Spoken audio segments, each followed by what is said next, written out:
So yeah, this talk should be heard as a reading of what I think is Wittgenstein's greatest aphorism on the topic of progress, and it's quote number 1 on your handout. I hope everyone's got the handout or can see a handout. It's just a very short handout with 3 great quotes from Wittgenstein on it. So, our civilization is characterized by the word progress. Progress is its form, rather than making progress being one of its features.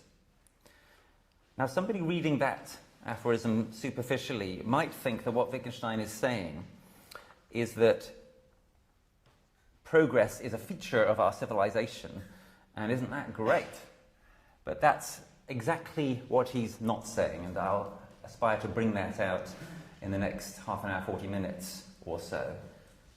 Wittgenstein was very skeptical, as we shall see, about the idea of progress, and he thought that the way in which this aphorism was true reflected very badly on our civilization. In order to start getting into this topic, I want to turn straight away to quote number 2 on your handout, the epigraph for philosophical investigations. Quote, "It is in the nature of progress that it is always less than it seems." What is Wittgenstein telling us by putting this at the front of his great later work, the Philosophical Investigations? Well, the standard reading of this aphorism, insofar as there is one, people often don't pay it very much attention, which is interesting in itself, is that what Wittgenstein is saying here is that the progress between his own early work and later work is much less than it seems. And I am 100% in favour of that interpretation of this aphorism. I would like to go so far as to say that in recent years I think we have started taking seriously this as the epigraph to the investigations for the first time. And this has been part of the so-called new Wittgenstein interpretation that I and others have developed, which suggests that it's a radical misunderstanding of Wittgenstein to think that in his early work he proposed a theory, and that in his later work he said, no, that theory is wrong, and proposed another theory, or even the absence of any theory. He didn't propose any theory in his early work. His early work was already dedicated to the complete overthrow of philosophical theories.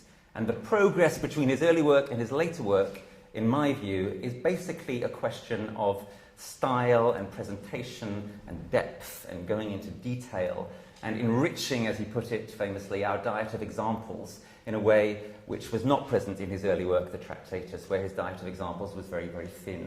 He was undernourished with examples in his early work.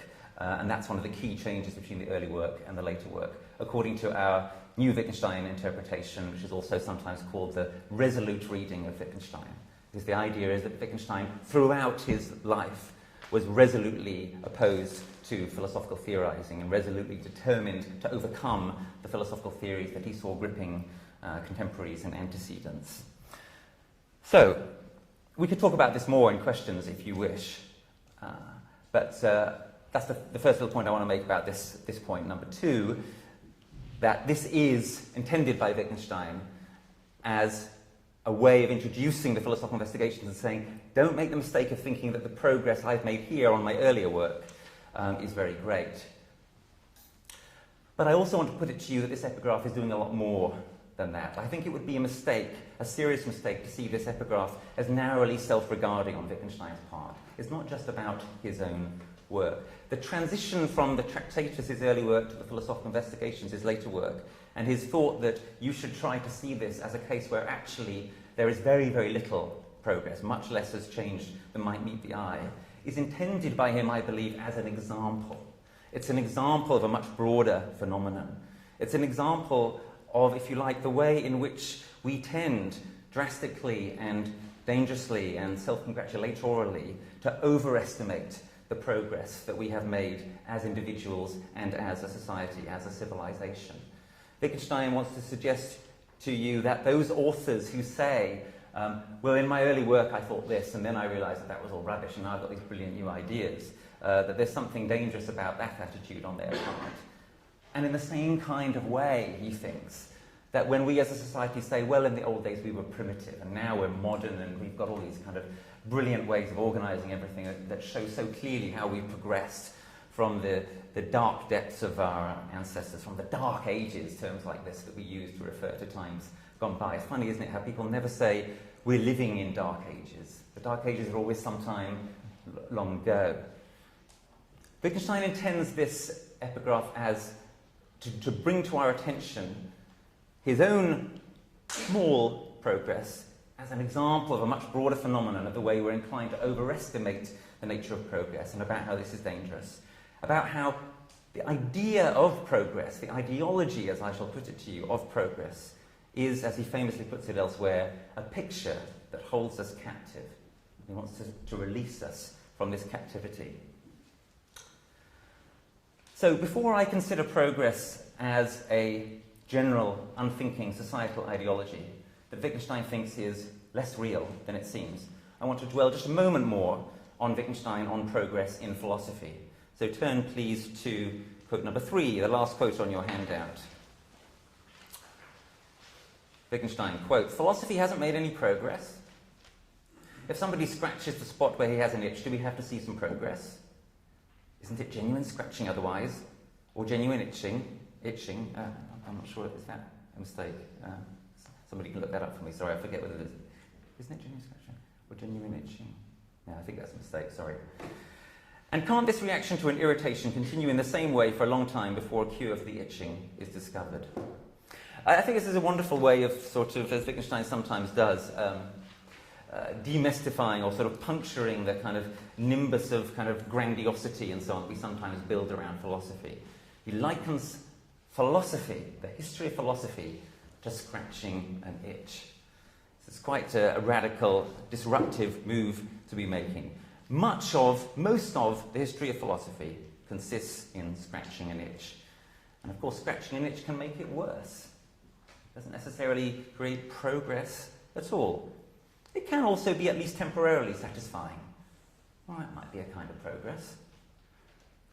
Real progress in philosophy, for Wittgenstein, is discovering a cure, no longer needing to scratch the itch. And that's what Wittgenstein did, or at least that's what he thought he did, and I agree with him.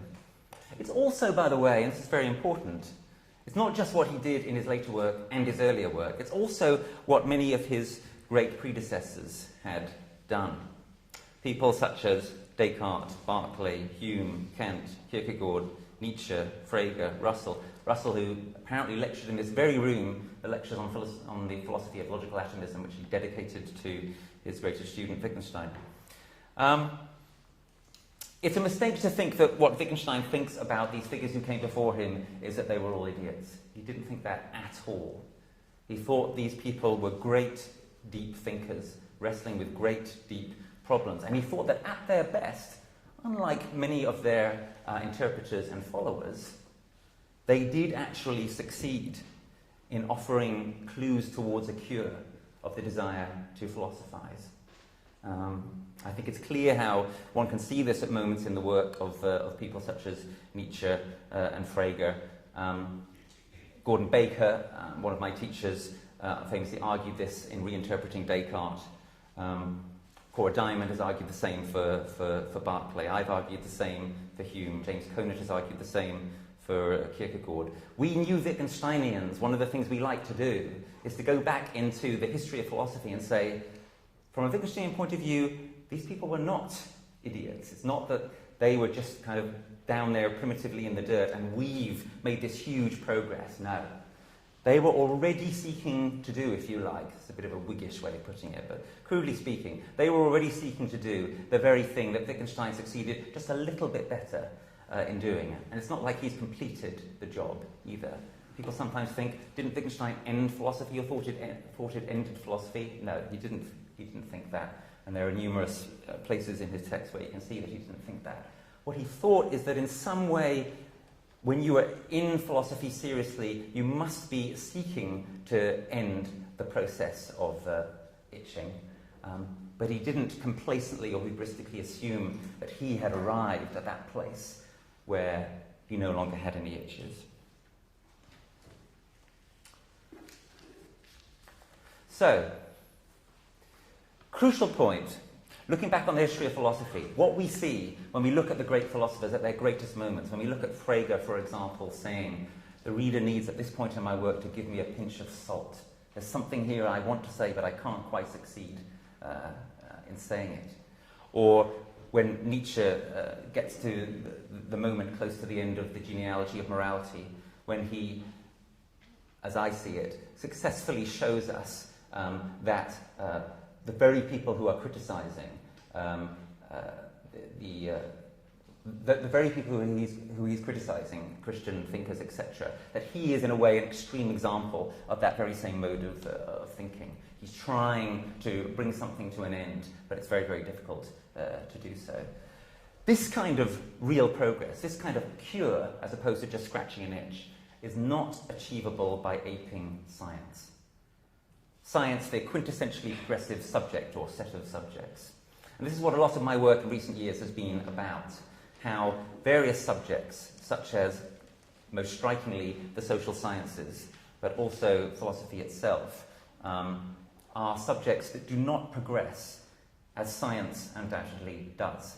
Science progresses most strikingly, for example, in the way that, as Thomas Kuhn describes to us, there is the process of normal science, in which what science consists of essentially is puzzle solving, working away at a set of problems which are widely accepted, filling out a paradigm, filling out a theory which is already present, and making it better, making it more accurate, filling in the holes in it.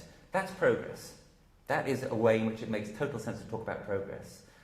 But just because science has been successful does not imply that other subjects should progress or can progress in the same way. And in particular, a great deal of the history of philosophy, especially in recent years, has been occupied by people thinking, well, if only we could make our subject into a subject like science, progress like science does, wouldn't that be great? And the answer is no. It's a farrago, it's a disaster. And this is one of the key things that Wittgenstein sought to show us. Philosophers have tried to progress typically by answering questions, metaphysical questions, epistemological questions.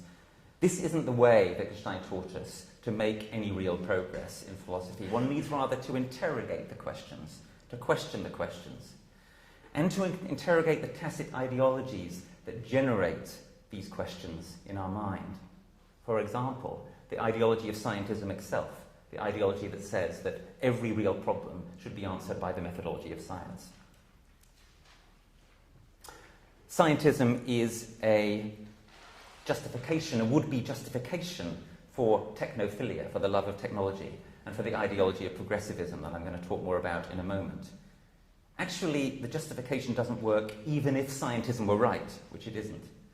Because it doesn't follow from the fact that there is scientific progress, that there is, in the same sense, technological progress. Scientific progress is about us coming to know more about the world. Technological progress, so-called, is about us coming to be able to do more to the world. But just because we can do more to the world doesn't necessarily mean we ought to do more to the world. Right? No one can really complain. There's nothing to be said against it when scientists learn something they didn't learn before.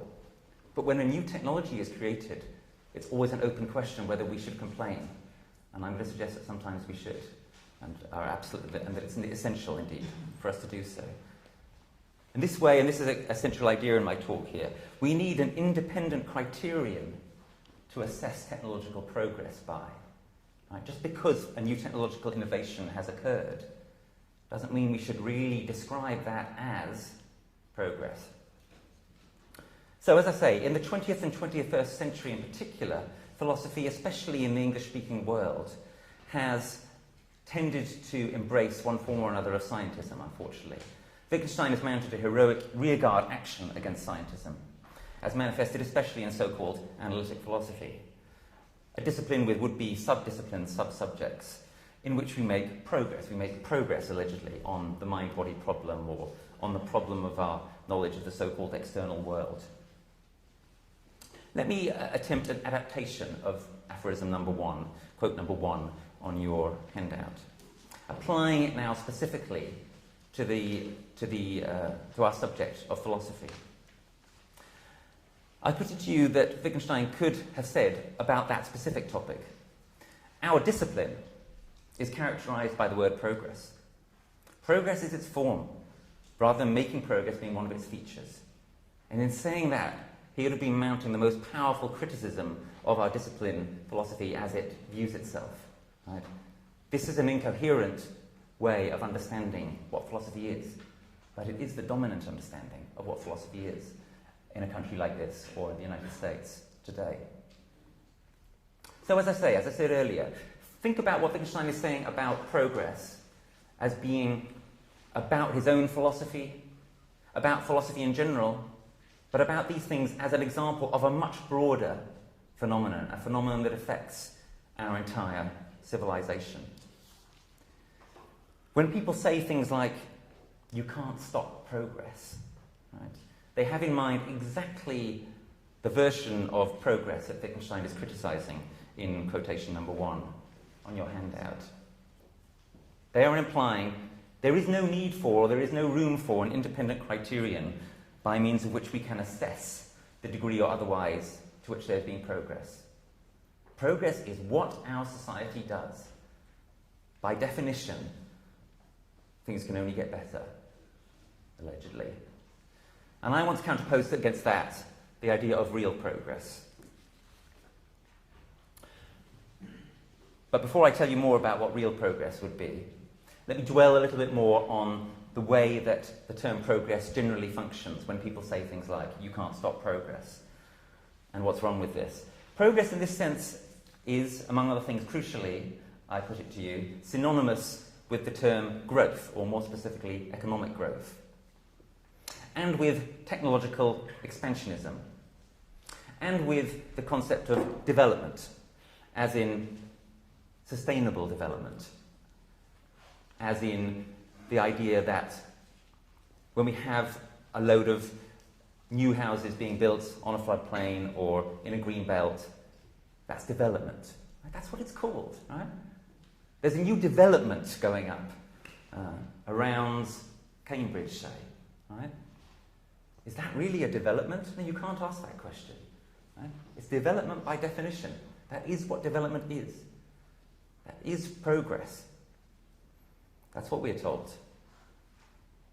The idea is that these things are somehow inevitable, our destiny, that we are moving ever onward and upward, that there is no end to this process. Again, this is what Wittgenstein is criticizing in quotation number 1. And I want to say that he's right. Other voices who are pointing in the same direction at the present time in this country, the interesting quasi-conservative philosopher John Gray is, I think, right to challenge the myth of progress, which he has done explicitly. Mayer Hillman of the Policy Studies Institute is arguing at the present time that the likelihood now is that our children and our grandchildren will inherit worsening conditions of life relative to ourselves. This is not something that we're used to. This is a new phenomenon and doesn't fit the ideology that we've been brought up with. Arguably, by the way, this point of worsening has already begun. It's very hard to measure these things, and we could talk about that because it's worth talking about.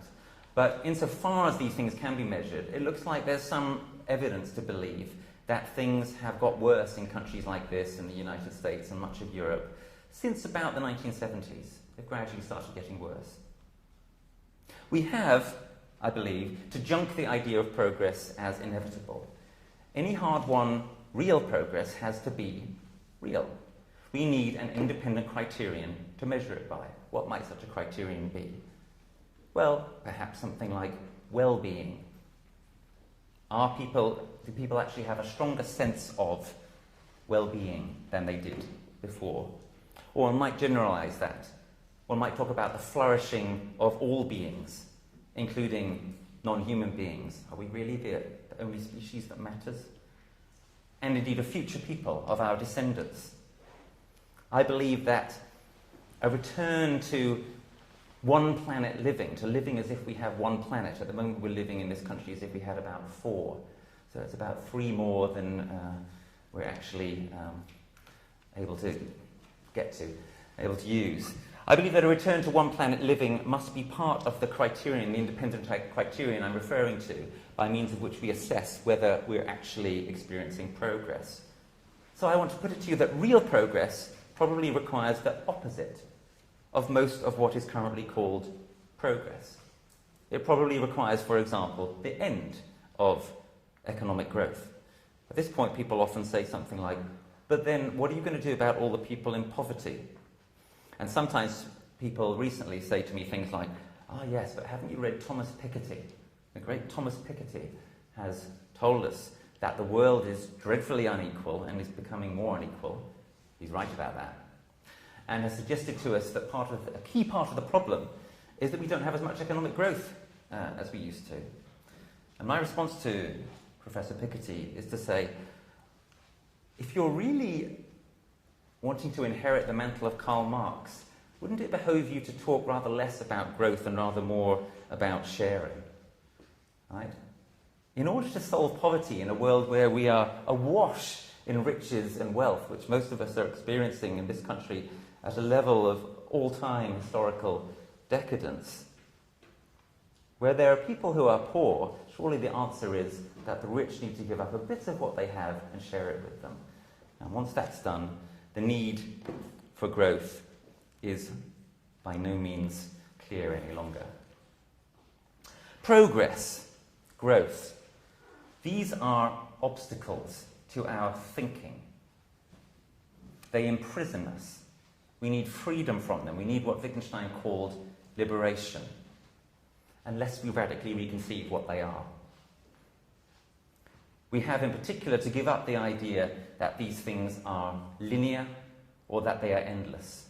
Now, there is a certain sense in which there is a linearity to progress. There is a wonderful fact about human beings which is not true of most other animals. I say most because it is now clear that there are modicums of what we call culture present in the lives of some of our primate cousins, including chimpanzees, bonobos, and some monkeys.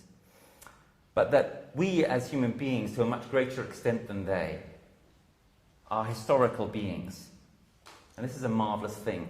We can learn, and in some ways we always do learn from our mistakes, from history, from what happened before. Often, of course, not as much as we should. And this process is not guaranteed. Think of the Middle Ages, where it appears that while we learnt some things, we also lost quite a lot of knowledge. There was a gradual loss of knowledge. Texts gradually deteriorated as they were copied, etc., etc. We can lose knowledge. And of course, it can go much further than that. Societies can collapse. And in fact, what we find if we look at societies that have collapsed is that most often they've collapsed if they have sought to progress endlessly. And if we turn to the term growth, then of course one thing which is important to notice is that the term growth is a term that is taken from a biological original meaning. Growth in biology is something organic. It involves circular rhythms. Something grows, it matures, it decays, it dies, it decays completely, it becomes raw material for something else to grow. When we think of it in that way, as a kind of a life cycle, well, one question one might ask is, well, does that mean that economies are doomed to collapse? I don't think they're doomed to collapse. I don't think we're doomed to collapse. But we have to think beyond the box of endless linear growth if we're going to escape that doom. And we should note that the very idea of economic growth is a kind of bastardization, because it fantasizes the economy as an organism while trying to extricate from the idea of being an organism the idea of achieving any kind of maturity. The ideology of endless growth is a profoundly anti-biological ideology, and this is a profound problem. Now, in the past, when societies have collapsed, the people who have survived those collapses, if any, have learnt from those collapses. They've learnt how to be more sustainable, another word that I hate, but I won't go into why, unless you wish me to explain in questions. Tim Flannery explains this process wonderfully in his epochal book, The Future Eaters. He explains how we can resolve the paradox that on the one hand we want to say indigenous peoples, they're these wonderful kind of paragons of kind of ecological virtue, and indigenous peoples, didn't they destroy all their megafauna? Both are true, right?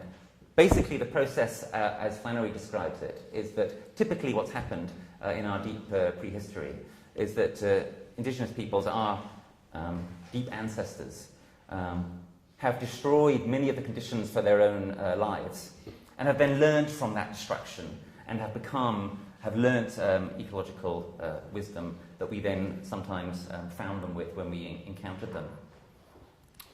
The problem, of course, is that we can't afford to learn from our own collapse, because if our own collapse occurs, it will be global and probably completely terminal.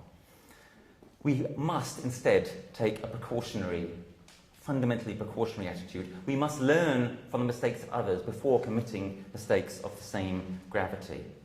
This requires a giving up of delusions of endless progress, growth, development, before it's too late. And this brings us to what is the terrible irony of the ideology of progressivism and similar ideologies such as modernism. It's thoroughly out of date. It may have been an appropriate ideology in the 18th century or the 19th century. That's something we could debate. But it is not now. The one fundamental way in which modernists are not modern is in regard to the relevance now of their own ideology. The one fundamental way in which progressivists are not entitled to the term progressive at all is that they don't understand how real progress now would mean precisely giving up the delusion of progressivism. It's paradoxical but true. Progressivism is a defunct, out-of-date ideology.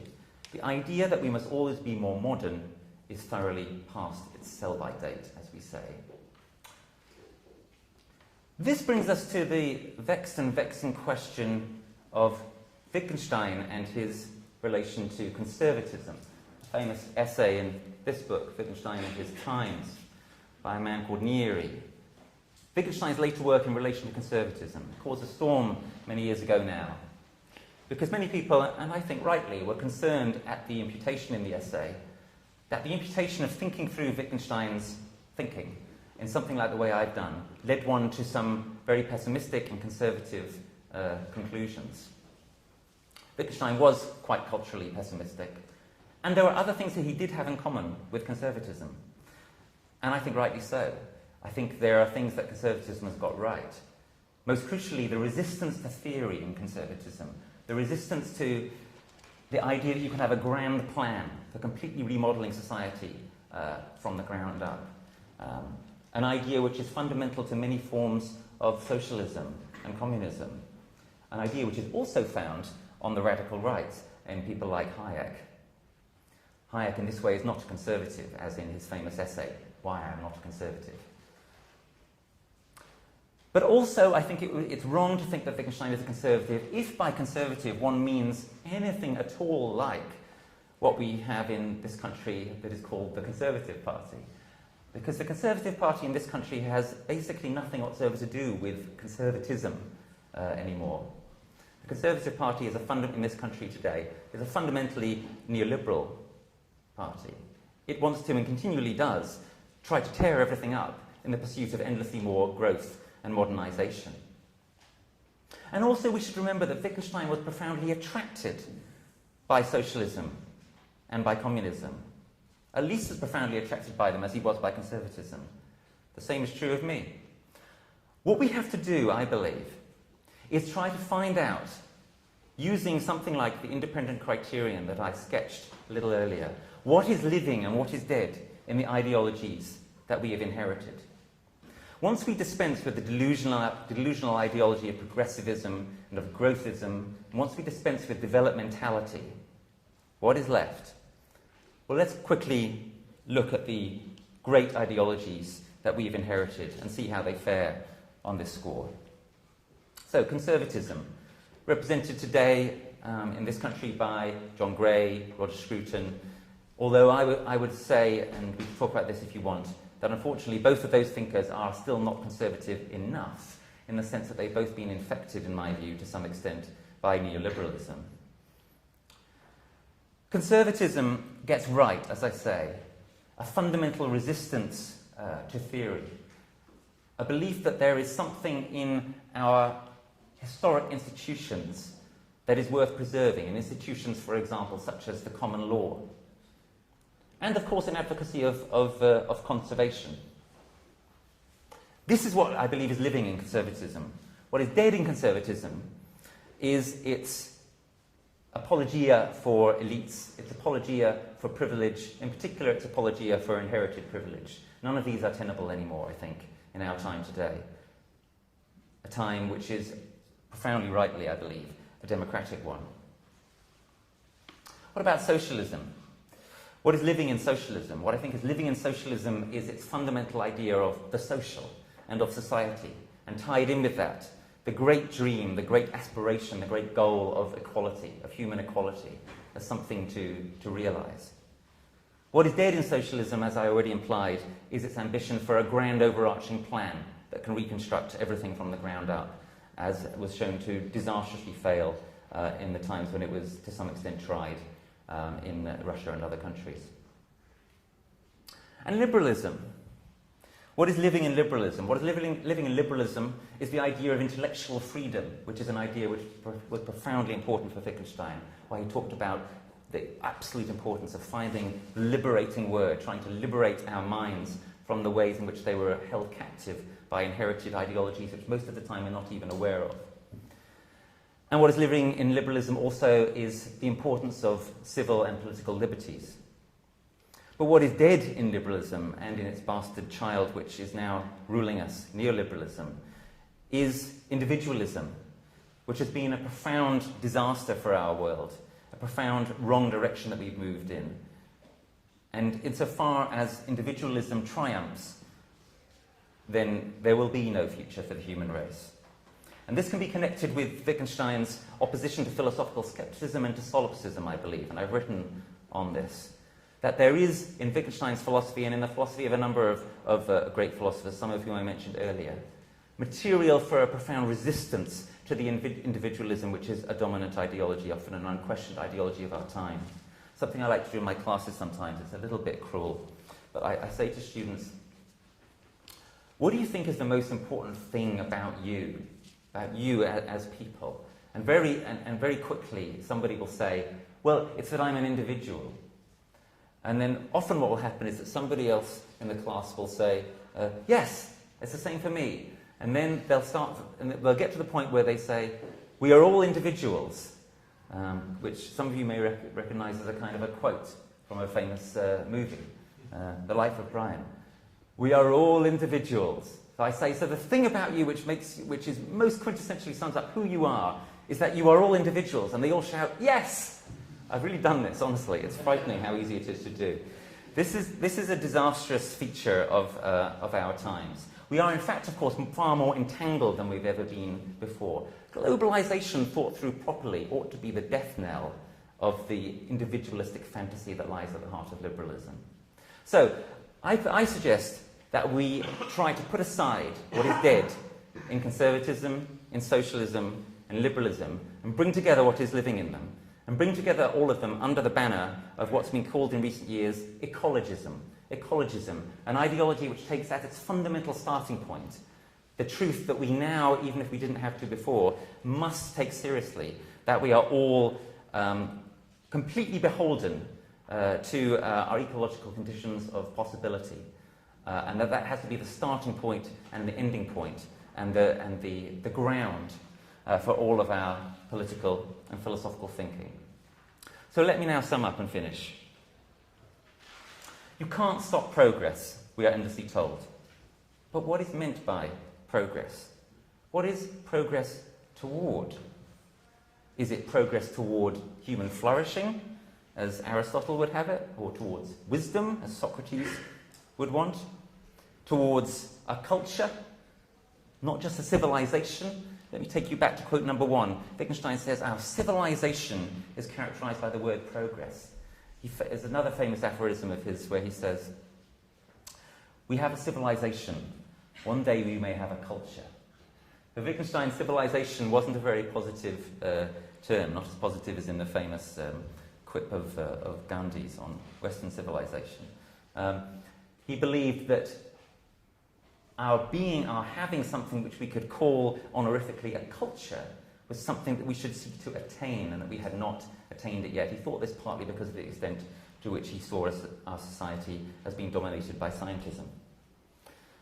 So if progress was towards Aristotle's goal, or Socrates' or Wittgenstein's, that would be great. But that very rarely seems a criterion for how the word progress is actually typically applied in our society today. In fact, of course, one can have a more basic starting point. Before we even get to thinking about human flourishing, the flourishing of other beings, attaining wisdom, creating a culture out of our civilization, it would be good to be at least reasonably confident that our civilization was going to survive for the next 100 years. But we cannot be confident of that. And we can be less confident of that the less we're prepared to give up on the ideologies of progress and growth. In our society, progress and similarly growth, let's just listen to Radio 4 any day of the week, the complete hegemonic taking for grantedness of the goal of economic growth. Although we're starting to see a few little chinks in it now, and I'm hoping to create another one here this evening. Progress or growth are simply a process that we are not allowed apparently to stop, or that it would be futile to seek to stop, so that we are seemingly deliberately demoralized into giving up on even trying. We are prevented from thinking that we might even try. Questioning the myth of progress and the concomitant myth of economic growth, and the basically synonymous myth of development. Actually, let me just take a moment on development. It's such an unbelievably awful, hubristic idea. So what they tell us is that we live in a developed country, right? And that there are all these other countries in the world that are developing. So what we're supposed to believe is that all the other countries in the world are trying to, and ought to try to aspire to be like us. As if we've kind of arrived at the end of history, and they're kind of still in some kind of mini dark age. Moreover, what this idea of us being developed occludes is the point that we are endlessly continuing to develop, i.e. creating more and more development, building over more and more of the green belts, ripping things down, putting things up, everything, allegedly getting better and more modern and so on all the time. So in that sense, actually, it's very obvious that we are, even on their own terms, a developing country. So we're a developing country in that sense, but no, we're apparently a developed country. This is a profoundly dangerous ideology, an ideology which was created essentially by powerful Americans in the wake of the Second World War in order to try to reinforce the system which they were determined to remain and grow at the heart of as decolonization, etc. happened. Questioning the myth of progress and of growth and of development, and seeking to substitute for it the idea of real progress, progress which is actually assessed according to some independent, non-purely procedural criterion, is a vital thing to do at this point in history. Literally, life, or at least civilization, and the chance of culture in the future may depend on it. Sanity certainly depends on it. It is literally insane to seek to grow forever.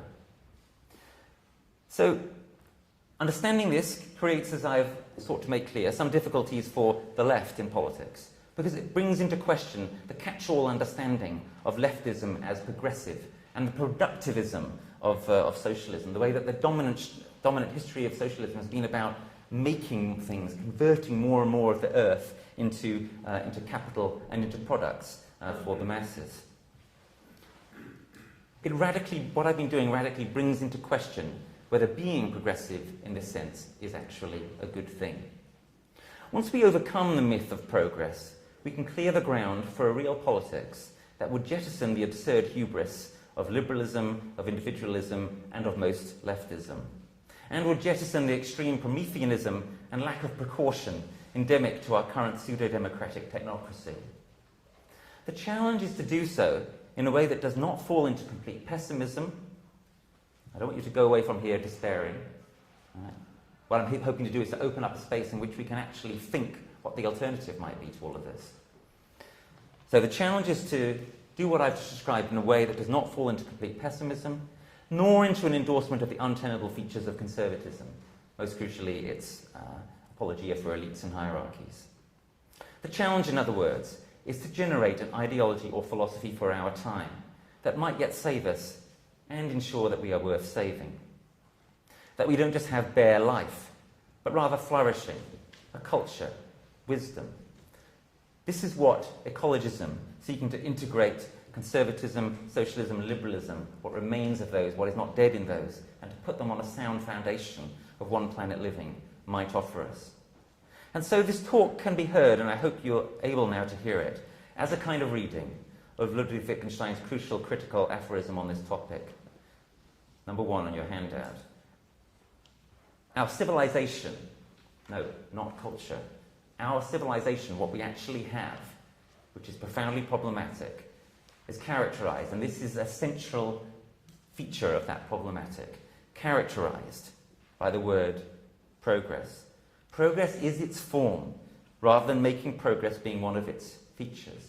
If we were to bring in an independent criterion to say what progress, real progress, actually was, a criterion that we cannot just take for granted, then we would be changing from that situation. Progress then would be a feature of our society, and this would be a good thing. Whereas at the present time, it is our society's form, and this is a bad thing, especially when it's not realized.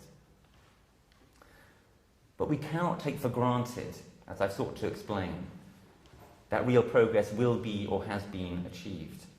We are vulnerable creatures, profoundly vulnerable, and our hubristic breaking of the limits to growth is making us more vulnerable every day. In this context, Wittgenstein's wisdom on the unwisdom of the ideology of progress is philosophy that our time most profoundly needs.